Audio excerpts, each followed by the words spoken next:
একটা সিদ্ধান্ত। এই জীবনে একটা সিদ্ধান্তের গুরুত্ব কি হতে পারে তা কখনো ভেবে দেখেছেন? একটা সিদ্ধান্ত সেই ভিত্তি হতে পারে যা আপনার পুরো জীবনকে বদলে দিতে পারে, এই সমস্ত সংসারকে বদলে দিতে পারে, ভবিষ্যৎ বদলে দিতে পারে। এই সিদ্ধান্ত যে কোন রাস্তা চয়ন করতে হবে, সেই সিদ্ধান্ত যে কখন সামনে এগোতে হবে আর কখন থেমে যেতে হবে, সেই সিদ্ধান্ত যে কখন যুদ্ধ করতে হবে আর কখন নিজেকে পিছু পা হতে হবে। এই সিদ্ধান্ত হলো খুব গুরুত্বপূর্ণ।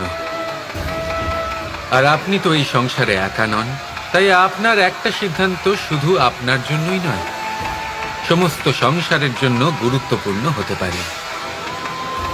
এবার এই সিদ্ধান্ত আপনারই হবে। ভাবনা চিন্তা করে নেবেন, সাফল্য পাবেন।